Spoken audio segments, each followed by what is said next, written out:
What if one human mind shaped medicine, philosophy, and science, centuries before the modern world even existed? What if ideas written 1,000 years ago were still influencing how we think today?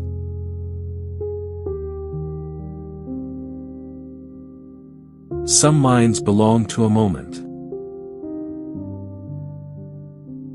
Others belong to all of time. This is the story of a mind that was centuries ahead of its era. This is the story of Avicenna. Born in the 10th century, Avicenna, known in the West as Ibn Sina,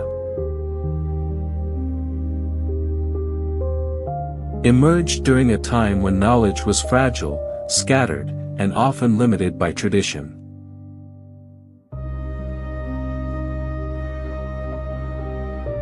Yet from an early age, his mind moved differently.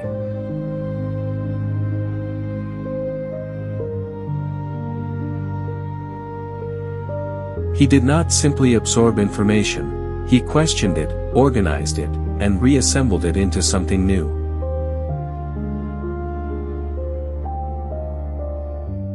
By the age of 10, Avicenna had already mastered the core sciences of his time.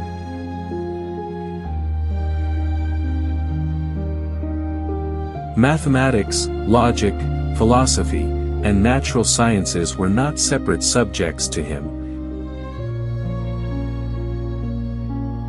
They were parts of a single intellectual structure.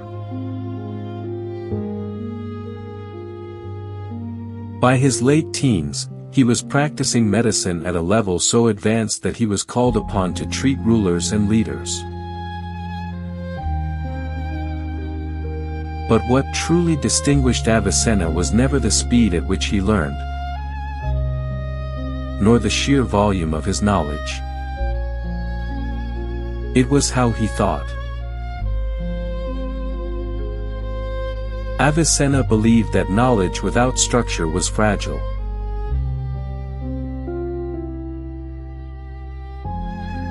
Memorization alone, in his view, produced shallow understanding. True knowledge required reasoning, reflection, and discipline. He approached learning as an architect approaches a building, carefully, systematically, and with purpose.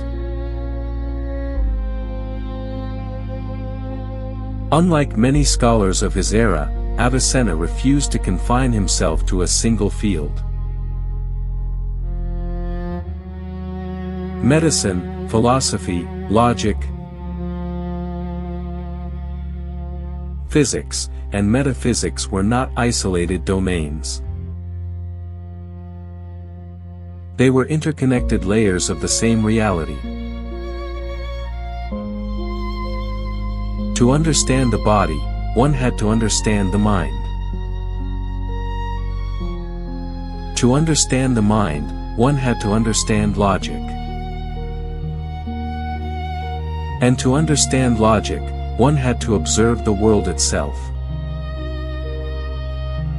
This way of thinking would not become common until many centuries later. In many ways, Avicenna was practicing a form of scientific reasoning long before the scientific method was formally defined. His approach combined observation with logic, experience with theory. He tested ideas mentally before committing them to writing. And when he encountered a problem that resisted solution, he did something unusual: he stopped. Avicenna believed that mental clarity could not be forced. When his mind reached exhaustion, he would rest, reflect, or step away entirely, returning later with renewed focus. To him, pauses were not weakness. They were part of thinking itself. Problems, he believed, were not solved by intensity alone, but by structure. He broke complex ideas into smaller components. He examined each part independently, then rebuilt the whole. This method allowed him to navigate subjects that overwhelmed others. What seemed impossibly complex became manageable through order. This was not raw intelligence. This was mental architecture.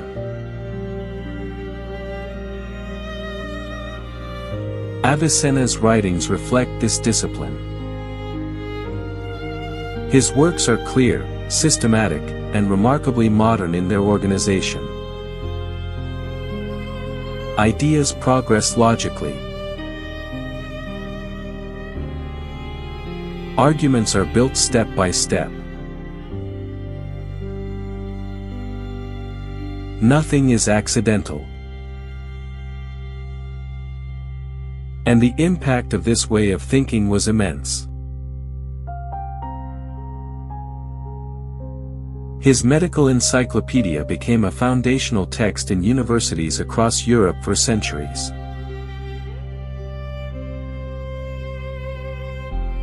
Long after his death, students who had never heard his language and never seen his land were still learning from his mind.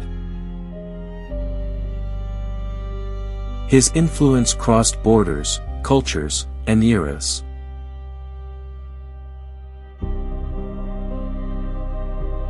Few thinkers in history achieved this level of intellectual longevity.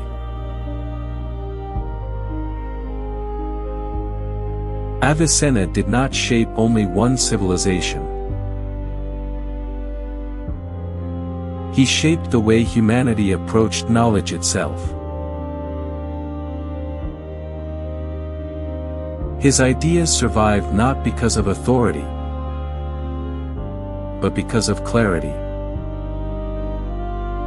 Not because of power, but because of structure. That is the true mark of a timeless mind. Some people are remembered for what they built. Others are remembered for what they ruled. But the rarest minds are remembered for how they thought. Avicenna was one of those minds. A mind beyond time. A timeless mind. Welcome to Inside Avicenna's Mind. This is the beginning of Timeless Minds.